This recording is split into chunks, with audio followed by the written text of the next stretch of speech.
Hello and good evening. There we are.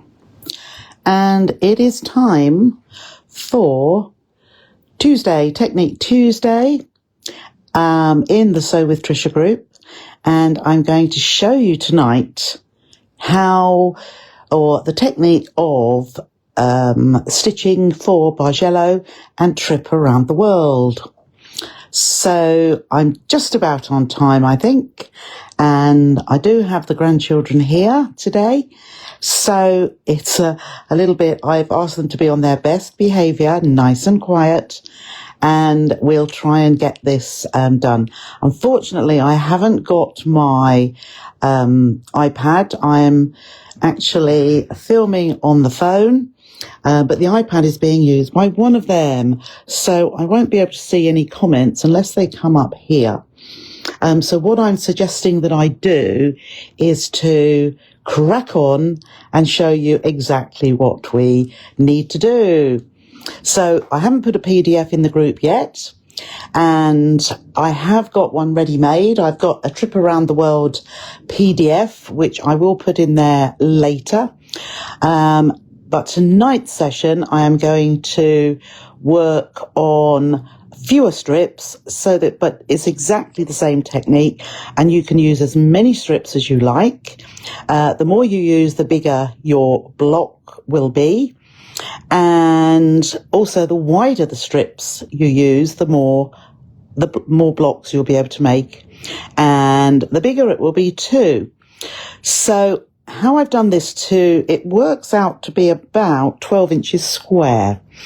So if you were going to make lots of these, you would be able to make quite a bed-size quilt quite easily. So as for how much fabric you need for this particular one, all I used to get exactly this with minimal over was 5 1.5 inch widths of fabric. So I've used 5 different colors, and as you can see, I have used this one is the center one. Excuse me. I have used a dark fabric, a medium fabric, a light, and then an in between a medium and a dark, and then another light, which is slightly darker than a light. So as long as you have, what would have made more impact with this is if I had placed one of the lightest ones next to the dark as well. But I think you can see what the effect gives you here. It gives you a square on point, and the fabrics just continue going around. Now, it looks a little bit strange in these ones here, but that's only because the fabric I've used there has got blues in it, and those 2 blocks here just happen to have more blue than the browny blue. You see the brown in here, you see the brown in these ones here, which is a little bit irritating, and even here as well. It makes it look as if it's the wrong fabrics in there, but it isn't. So, shall we begin? So if I will take my strips here, and the first thing you need to work out is which order you're going to put your strips in. So let's just come down a little bit more and a little bit closer to the foot so that you can see what we are doing. Okay, so here are my fabrics. So that is my lightest one. Let's pop that just there. And there is my medium. Let's put that one there. Here is my dark. And here is my in between. So let's put that there so that you can see so that's my fabric. You can see there's lots of blue in that, as well as so it's darker. There is my lightest. It's darker than my lightest, but lighter than my medium, and then my medium to dark, and then the darkest. So there's lots of blocks which do which do use the depths of colour to best effect to give something that is going to give a secondary pattern, if you like, by just putting different hues of colour in different orders. So I'm going to have a look to just see which way round I put my original block. So actually what I might do, as that there's that one block, I will show you how different it can look by the different positions that I put them in. So as I was saying about having a light right next to a dark, let's have that just there. And then let's have the medium light. Let's have that just like that. And what I'm going to do is I'm going to stitch these all together. I couldn't do this in advance because I needed to do that. I'm just going to lift those blinds because it's a little bit blurry, which is nice because it means that we are not sweltering hot and not enjoying. So that's good. That's going to be a little bit better. Okay, so if I start here, let's start with my dark and work our way across. So there is my darkest one. Here is my next, my light one. So I'm going to place them right sides together and I'm going to line those self edges up and I'm going to stitch with 1/4 of an inch seam all the way down. And hopefully I won't run out of thread. If I do, I'll just wind some more. But I didn't actually check to see how much bobbin thread I had got in my machine. So if you're stitching widths of fabric, by all means pop a pin along the length. But I tend to, as you know, just hold my fabric strips together and line up those raw edges. Now it actually looks as if my cutting here was not perfect.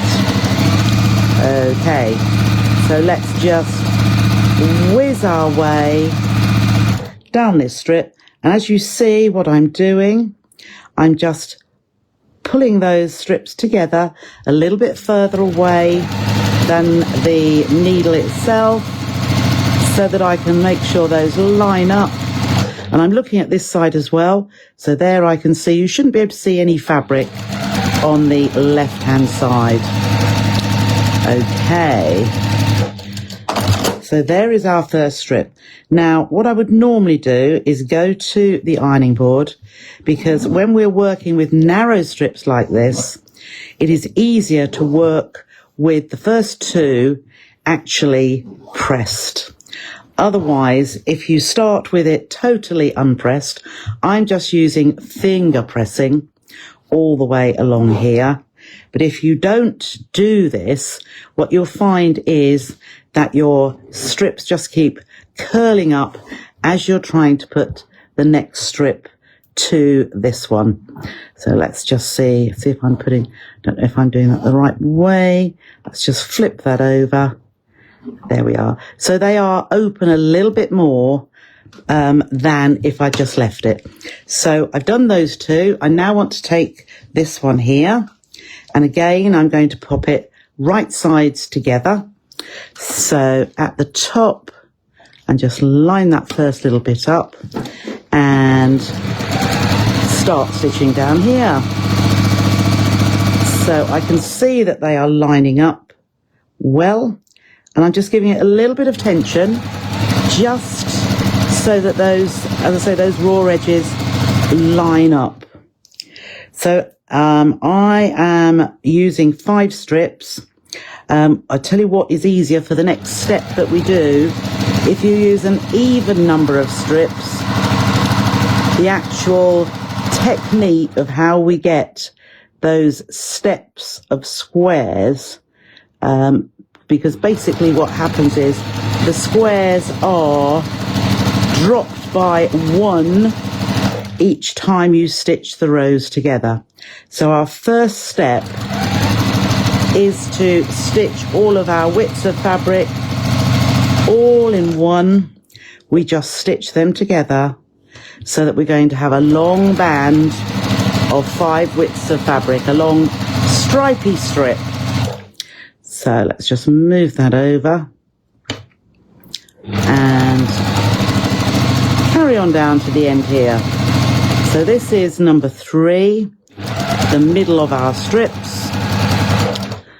Okay, so now we can actually quite easily open this out because there's 2 more strips. 3 strips just opens out, as I say, a lot more easily than the first 2. So even after the first 2, that if I press, I wouldn't bother to press the next ones anyway. So I'm now going to take my 4th strip and I'm going to place that right side together and we'll stitch down here. So as per usual, my stitch length is 1.8.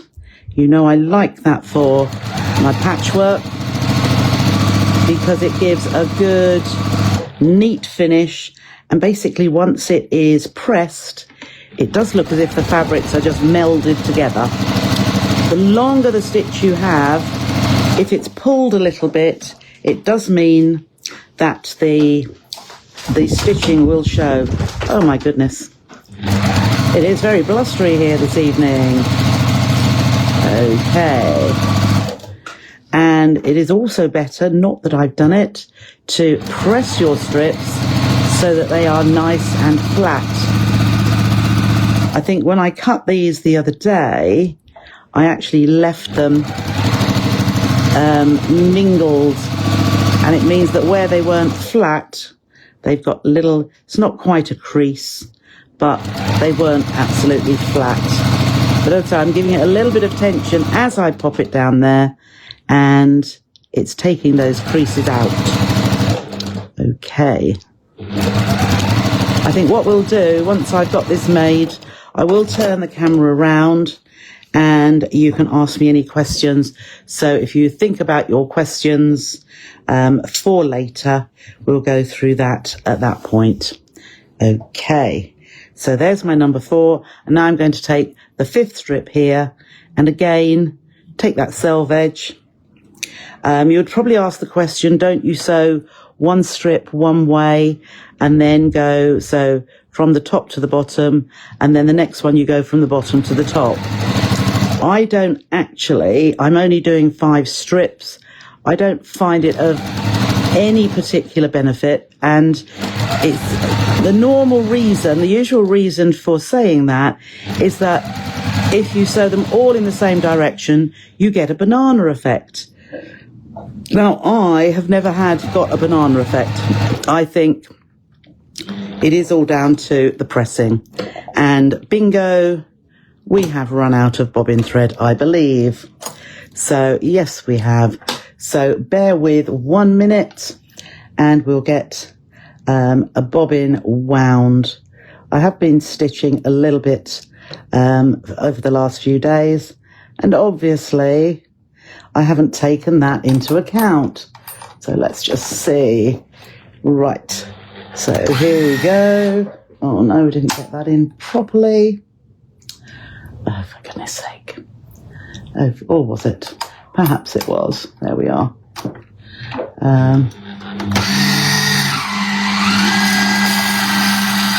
Right, let's just take that little bit off there, and it will now carry on. There we are, that's better. So we're just winding a bobbin. You can hear it, and I can also look at the little bit of fluff in there while it's doing so. If you can see here, it's best to do this every day. A little bit of fluff there, and get more, or a little bit more. It is amazing how much comes out of there. Now the other day, just so that you know, my thread cutter wasn't working that well. So I did decide to take the needle plate off, and there was so much thread in that, in the thread cutter, which is why it wasn't cutting every time. Okay, so we are now ready. Let's pop our bobbin in there. Whoops. Oh dear. There we go, that's right. So pop that in through that little slit there, and then I probably got, yes, I can see the thread is down there. So let us take up that thread. There we go. There we go, that's better. So, whoops. And pop the bobbin in now. No, it's still caught on there. Oh, goodness. I should have cut. That's better. I should have cut the thread. So if your bobbin won't go in, it's usually because there's still a bit of thread, like there is there, that's caught around where the bobbin goes on. So let's just pull that back. Oh, there we are. Right. I think we're done. Right, let's see if we can carry on stitching. Beautiful. Yes, we are stitching. Okay, so let's just align those pieces again. And it's telling me I feel so much happier with a full bobbin. There we are. Okay, so we're on the last strip now. Must be a little bit like paint drying. Saying that, I always think to myself, oh, it's boring watching some strips being sewn. But if I'm watching a video, I watch every single bit. So it depends what takes your fancy, isn't it? Right, so we are nearly there at the other end.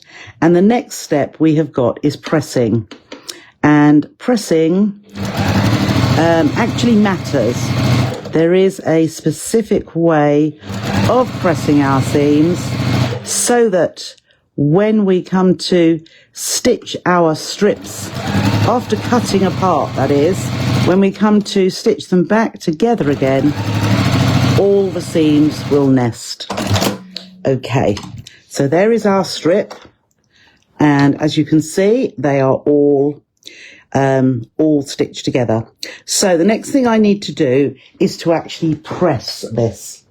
So let's pop the iron on and bring the strip over to the ironing board. So here is our ironing board here, and let's put our strip on here and the wrong way up. There we go. So I'll start from this end. Ooh. Let's start from this end here. And I will be working the whole way along. But what I'm going to do, I'm going to have we'll have it coming that way. Well, I'm going to have these two going towards each other. So I'm going in opposite directions. This is going to come to the left. That's going to the right. And then this is going to go to the left. So what I do is I'm putting my iron on there and I'm pulling at this dark one. There we go. Let's pull it over there. I'm pulling at the dark one so that I'm not pressing a pleat into my strip. Then I'm going to pull it along. This is why there are times that you need to use an ironing board, because you want the full length of an ironing board. So there we are. So only pull the fabric where you are pressing, because if you press it at another part, so I'm directly opposite where my iron is. If you pull it further along, what you're doing is you are actually pulling a banana, a curve into it. So you can see there, that one's coming that way. So I'm going to go all the way back to the beginning again. And this time I'm going to press that one to that side. So what you can do, if you're very careful, and it's better with a small iron, is flatten. So I'm doing both at the same time. Can you see here? So just pull that out a little bit and I am pressing that one that way and that one that way. I'm still, again, tensioning that outer piece. I'm going to go from, that's what there is fear of, pressing that one, opening it out again. So let's just hold the rest of it on there nicely. If you can do just one at a time, but you need to pull that one from that way then. So, but I'm trying to do both at the same time. So let's just pull that along. There it is. And pull at the dark colour, the dark strip, and then in between the two strips here, so that we are pressing two at a time, because the tip of the iron is going in between, or it's going along a strip. So it's, whoops, don't want to press that one open. There we go. And we are going to make it perfect when, whoops, can't see that there. We're going to make it perfect when we flip it over. So when we flip it over, it does look nice and straight, but I am going to, oops, have I not done that? Oh, I was one short there, wasn't I? So, and that one needs to go, oh, I've missed one out, that's why. So I've got this one going this, whoops, this one coming this way and this way, that way and that way. So I need to push that over to that side. So I'm just going to pull from that other side and, oops, oh, that's hot, be careful. That must have been tucked under when I was pressing. There we are. So let's pull that through. Flip out this fifth one, which was hiding. There we are. And that one there. Okay, so that looks good. So you can see our 1, 2, 3, 4, 5. So let's turn that over to the right side. And now I am going backwards and forwards across my strip, because I want to make sure that I haven't pressed any pleats into each of the strips. Now, that little bit there, I can see that needs to be pulled out just a little bit further. So, backwards and forwards across. And I'm actually putting a little bit of steam in there as well. And also I'm just splaying those. There we are. So I think we have got a nice strip of fabric there. Next thing we're going to do is back to the machine, and we're going to fold this right sides together, and I'm going to stitch along this edge here.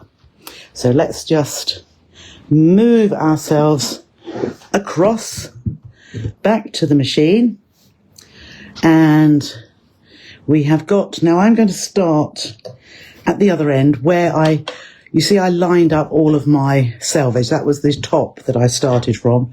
So I'm just going to align those selvages again.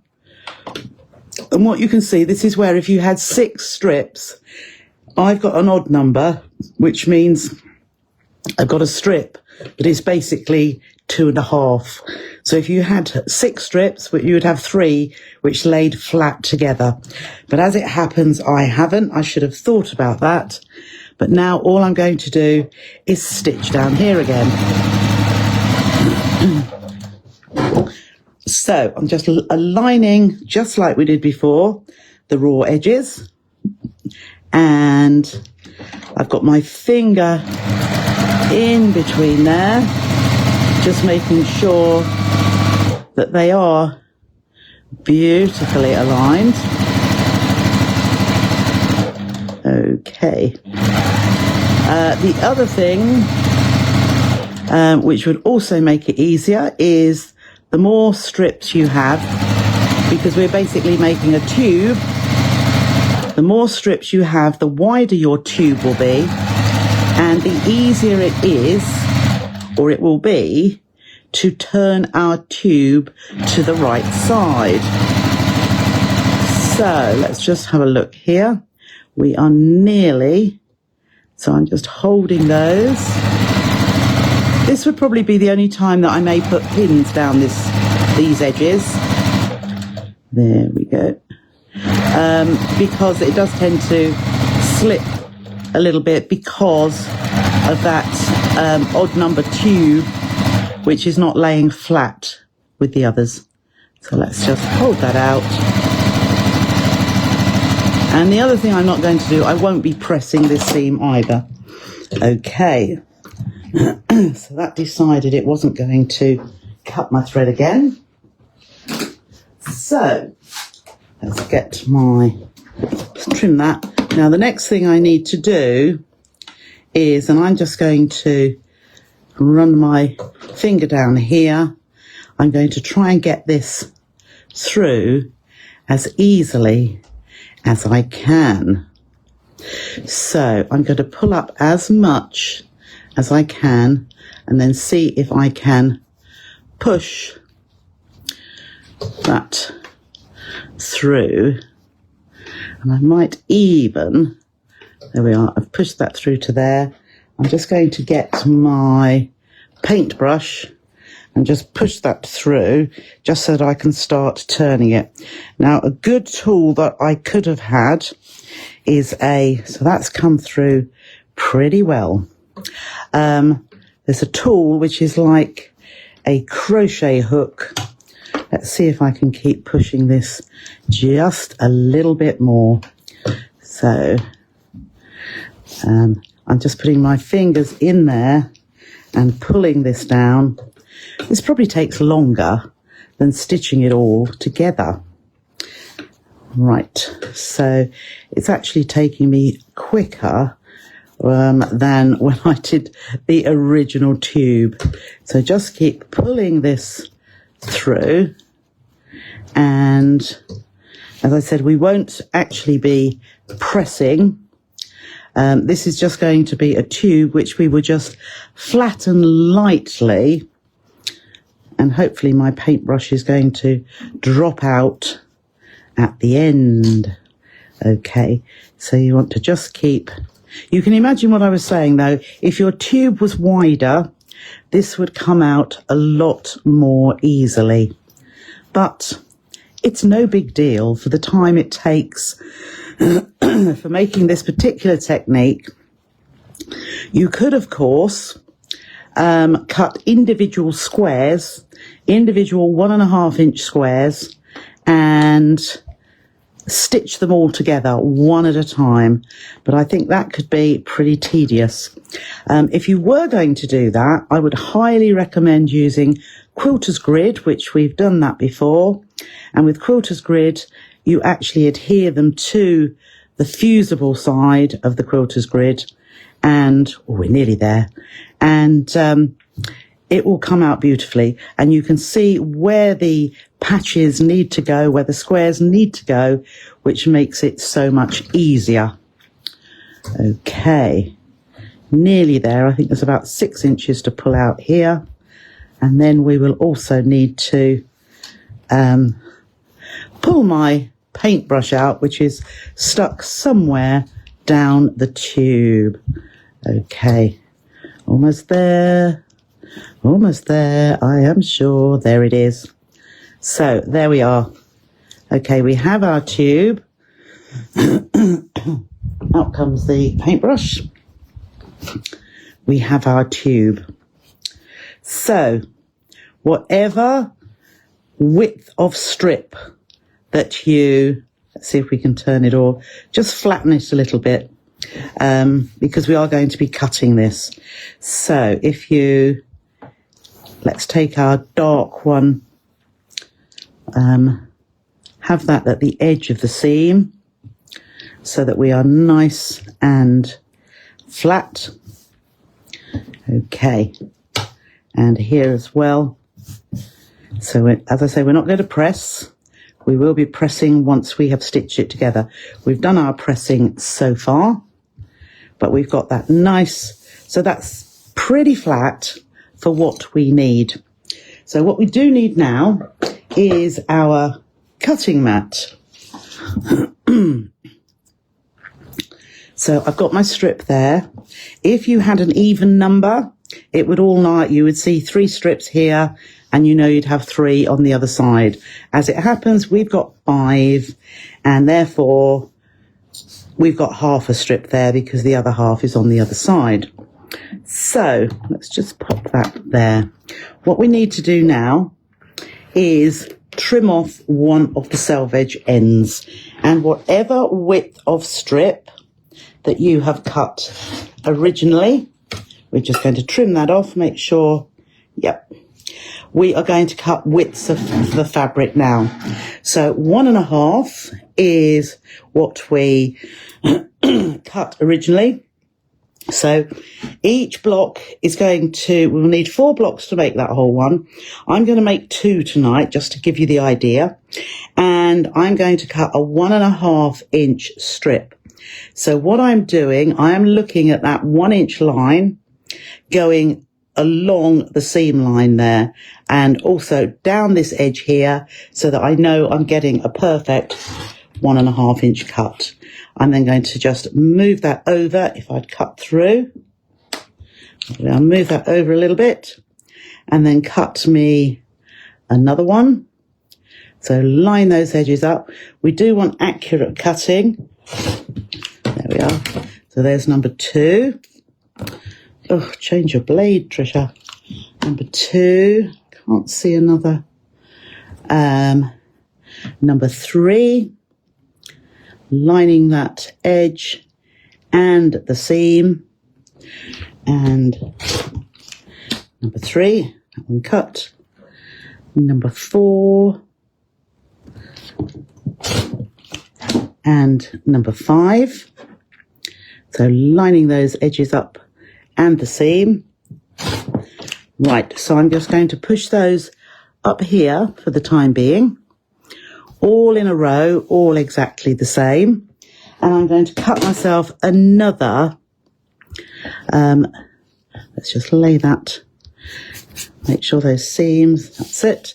Now, if something goes a little bit awry, you can always level this side off again. But I think my 1.5 is fine. It is. So 1 and 2. Pressing a little bit harder. Change the blade, Trisha. That's what you need to do. And 3. Oops. And 4. You see, I'm still checking these each time along the seam and along this edge here. And 5. And I've still got a long strip left here because we will need to cut 20 and then plus a few more when we finish it off. So what we need to do, if we are going to have it does, as long as you do the same all the time. When I did the other one, I think I started off with a dark one. So all I'm going to do, and you must do it the same all the time, these at the minute are all exactly the same. So I'm just putting it so that I can see easily the navy. I'm moving those out of the way. So the navy one, the dark one is right at the top. So the very first strip, I'm not going to start unpicking yet. That's what we do. But what I'm going to do, my strip is going to start with the navy at the top. So what you'll see in other patterns, it will say unpick the second one down, unpick the row between 3 and 4, unpick. It is far easier at this point to, that one's going to be at the top of my row of 5. I want this next one down to be at the top of the next row. So I'm going to put that to the top. This one below is going to be at the top of the next row. So I'm going to move that round so that that one is at the top. Then this one here is going to be at the top of the next row. So I'm going to move that round to there. And then this one is going to be at the top of the next row. And that one is there. So work it out methodically. Okay, so you can see at the top here, we've got a different one each time. The darkest, then to a medium, then to the darker than light, and then the medium colour and the lightest. So now we don't have to think about where.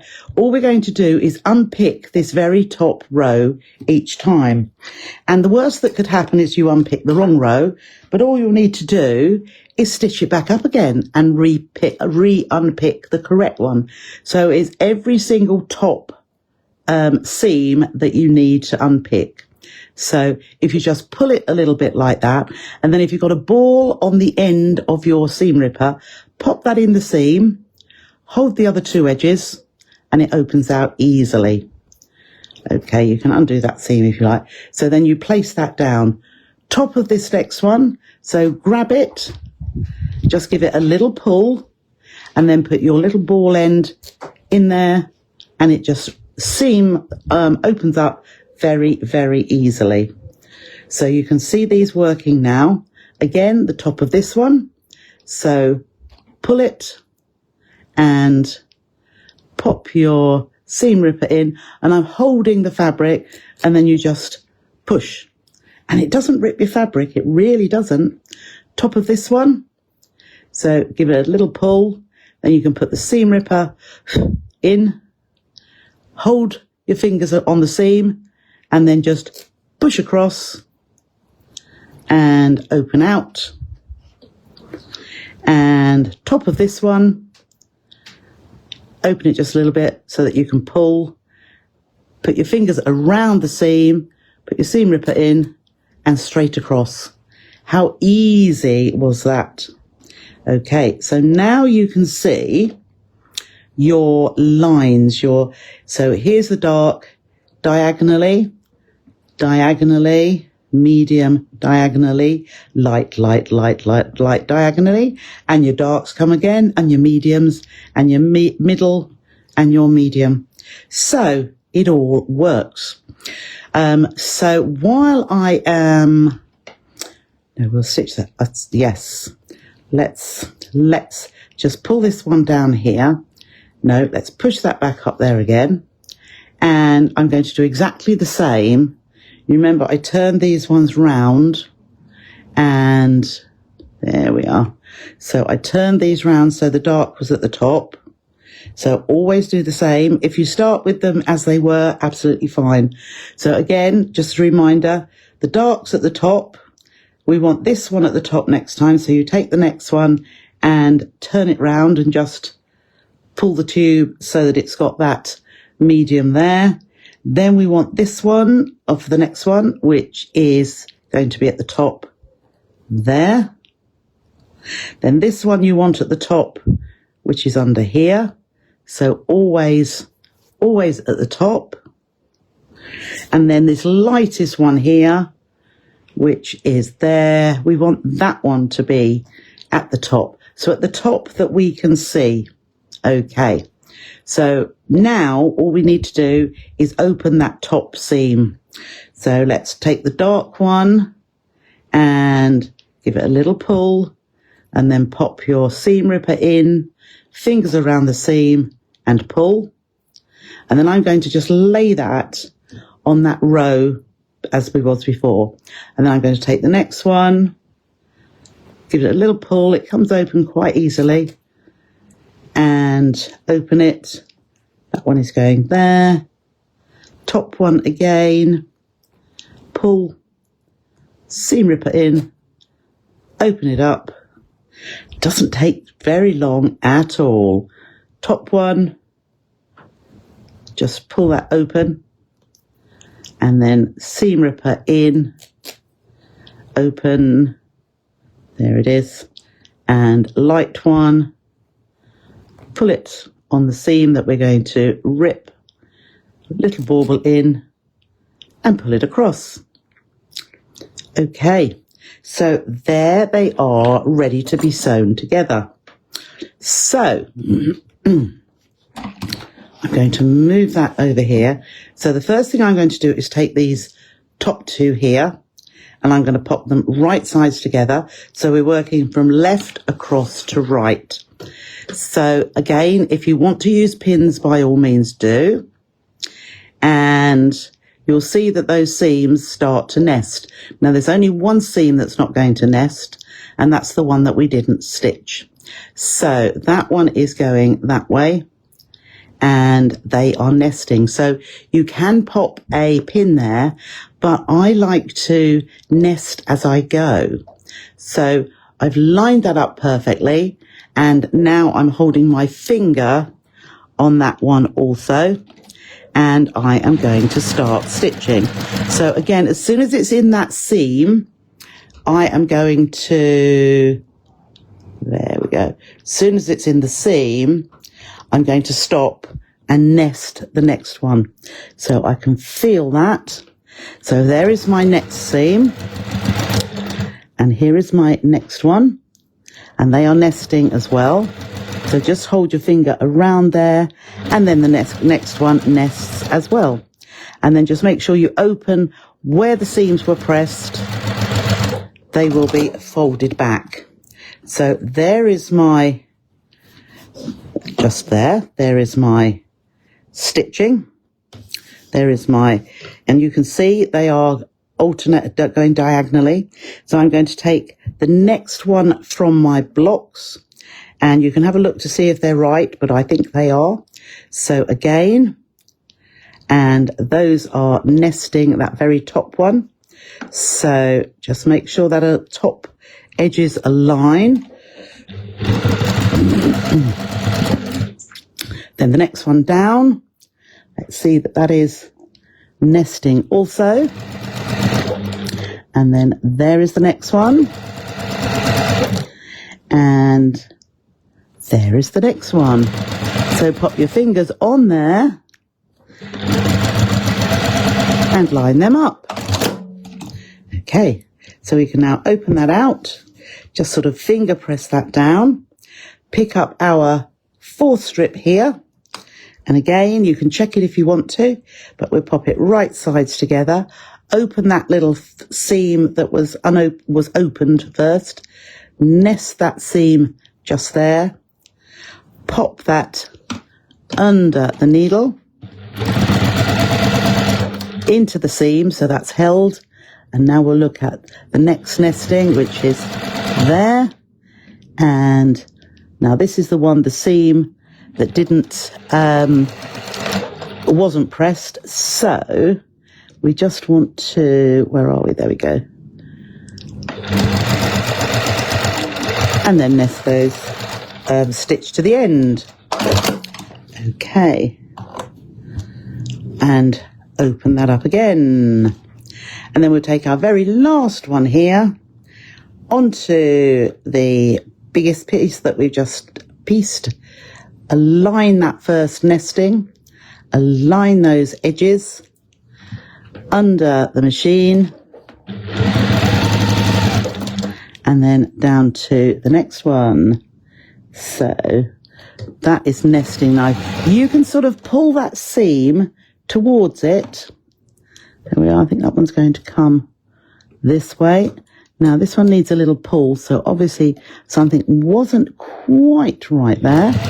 So if it doesn't quite line up, you just need to give that the tiniest of pulls so that it does. And then open that seam up there. Okay, didn't take long at all. So there is our block. So I'm just going to do another one just so you can see what happens once we put another one next to it. So you can see that that is all those diagonal squares. So again, let's take our first two right sides together. And to do this, you need to make 4 blocks to make your square. And what I'll do is pop it on top of the one I've already done so that you can see exactly where it is going. Okay, So they all went together absolutely beautifully.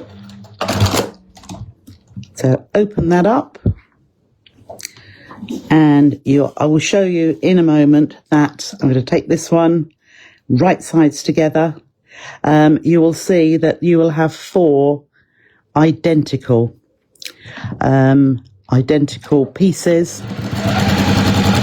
into that first one, and it is amazing how it actually makes a block that looks so complicated in the fact that, let's just open that bottom one out, in the fact that there's so many little squares all at an angle, and you think about the hard work and time that it must have taken to get all of those squares. There we are. Let's take this one now and pop that right sides together to get all those squares stitched together. But really, it's a quick method. Right, so we've lined that up straight under the needle into that one. That nests beautifully. That nests beautifully. And which way is that going? That one's going that way. So we just open that out. Because you're working with that top seam, you can see which way the seam needs to go. And there's going to be one as we go down that needs, because we didn't press it. If it were a bigger tube, we would be able to press that before we went any further. But because it's so small, so I'm just nesting that one together there, lining up those raw edges, whoops, and under the needle. And I'll be able to, so that one's going that way. So you can see how I am putting my fingers on there, just holding it, and then open out that bottom seam, or where it was pressed. There we go. So let's just get that out, and I'm going to bring in the pressing mat and see, whoops, don't want that there. There we are. And see what we need to, we just need to press these seams so that we've got a nice square. And so here I have the iron. So let's just press some of these seams which weren't, there we are. Not really good to use steam on my pressing mat, but, whoops, let's just lift this up just a bit. There we are. There we go. Whoops. Okay. So let's get the iron in here. This is where a small iron would be very, very good. So we've pressed that, and we can give it another press that way. Another press. There we are. So we've got a nice one there. We'll be able to work out which way it needs to go around. So let's just press that one there. There we go. And the last one here. Right, and we flip that over.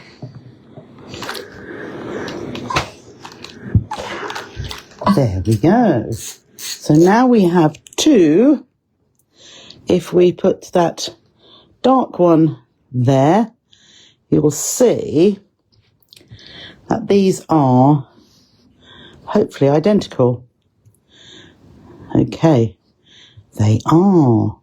So we've got our dark here, and then a medium light, medium colour, and lightest. So these are both exactly the same. So when we have 4 of these, what we actually do is take that leading line, whoops, and we turn it.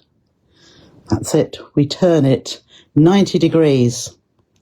And then down here, so we've turned it 90 degrees there. we would then put another one under here and turn that 90 degrees again. So you can see there, down here, across here, and then we would turn it 90 degrees again so that it was going that way. So let's just bring now I've done these in a different direction, haven't I actually? So can you see where I have that leading dark line is there? And then I've got the leading dark line there, which is turning it. So I've turned it from that way to that way. And then I've turned it to that way, because there's that leading line, and then 90 degrees again to that way. Now, the only thing you need to think, it's very similar. Okay, so can you see where I have put this one here? When I put my next one, which is here, so can you see that space in between? So those are the same blocks here. We do need an additional line down the middle. That's where I've got a dark one right in the center here, but then it's just a row that, just like we cut before, which goes down here, down here, down here, and up here.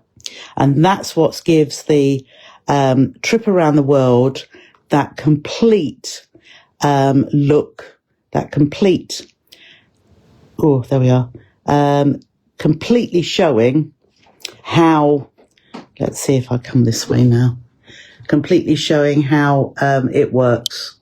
Let's have a look. Here we are. Oh, we can see right into the living room today. So let's just go around here. Okay.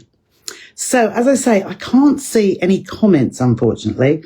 I've got the camera on landscape tonight rather than portrait, so I can't see it, and I know it won't let me turn it the other way.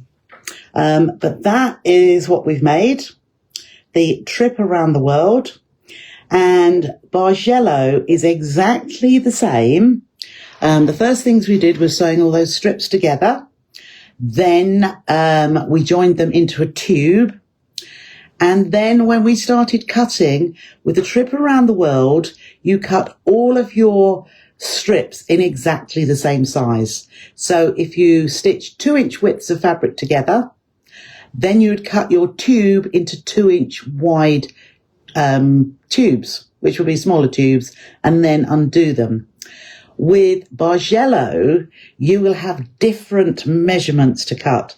So you'll have exactly the same tube, but it might tell you to cut one strip which is 2 inches wide, one strip which is 1.5, one strip which is 1, and they all need to go in the right order. So although you've cut all your strips different widths, you lay them out just like we did at all of ours, which were all the same, but we laid them out. Then you're going to turn that tube around so that you've got the correct one at the top, unpick them all, and what you'll get, rather than, you'll still get the squares, or there'll be rectangles as well. And the wider the strip in Bargello, the smoother the curve it will be. If you cut narrow strips, I would say down to 1 inch would be the smallest width I would cut, because when it's stitched together, it's only 1/2 inch. And that will give you the points in a Bargello. And depending on what order they are, the curves will go upwards or downwards. And it might be a peak up into a point or a peak down. And that all depends on the order of the widths that you start to cut.